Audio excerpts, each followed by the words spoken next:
Good morning, students. Today I am going to explain lesson 4. A truly beautiful mind. एक सच्चा सुंदर मस्तिष्क. तो इससे पहले के दो वीडियो में हम आप लोगों को पढ़ा चुके हैं. आज हम यहाँ से स्टार्ट कर रहे हैं. तो आप लोग अपनी बुक में देखिए. ठीक है.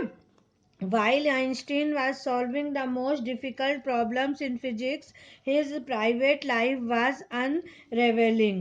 Albert had wanted to marry Mileva right after finishing his studies, but his mother was against it.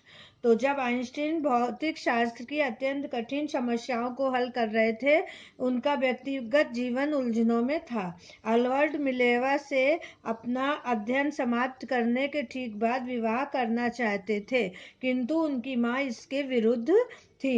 She thought Mileva, who was 3 years older than her son, was too old for him. She was also bothered by Mileva's intelligence. She is a book like you, his mother said. Einstein put the wedding off.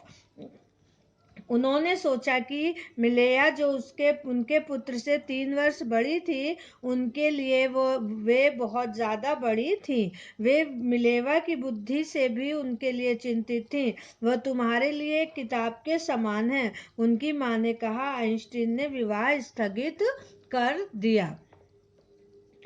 The pair finally married in January 1903 and had 2 sons, but a few years later the marriage faltered. Mileva, meanwhile, was losing her intellectual ambition and becoming an unhappy housewife.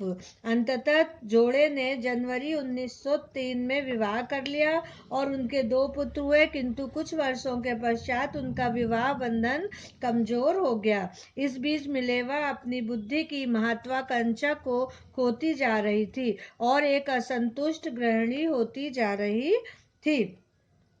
After years of constant fighting, the couple finally divorced in 1919.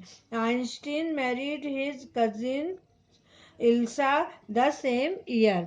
कई वर्षों के लगातार संघर्ष के बाद जोड़े ने 1919 में विवाह विच्छेद कर लिया. आइंस्टीन ने उसी वर्ष अपनी चचेरी बहन एल्सा से विवाह कर लिया. Einstein's new personal chapter coincided with his rise to world fame in 1915. He had published his general theory of relativity, which provided a new interpretation of gravity. Einstein का नया व्यक्तित्व अध्याय उनके विश्व प्रसिद्धि के साथ समसामयिक था.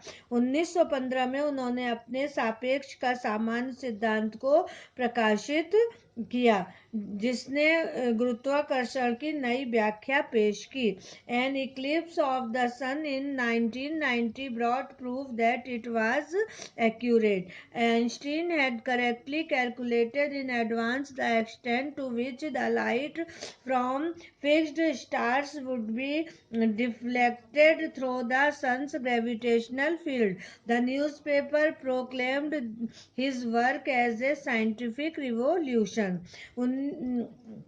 1919 में सूर्य ग्रहण ने इस बात का प्रमाण दिया कि वे बिल्कुल सही थे. आइंस्टीन ने अग्रिम रूप से इस बात की सही गणना कर ली थी कि प्रकाश जो स्थिर तारों से किस सीमा तक सूर्य के गुरुत्वाकर्षण के क्षेत्र से होकर एक तरफ हो जाता है. समाचार पत्रों ने उनके कार्य को एक वैज्ञानिक क्रांति घोषित किया. Einstein received the Nobel Prize for Physics in 1921. Einstein ने 1921 के भौतिक शास्त्र का नोबेल पुरस्कार प्राप्त किया. He was showered with honors and invitations from all over the world and lauded by the press. उन पर पूरे संसार ने आमंत्रण की बौछार कर दी. समाचार जगत ने भी उनकी भरपूर प्रशंसा की. अब इसके बाद का हम आपको नेक्स्ट वीडियो में एक्सप्लेन करेंगे. Thank you.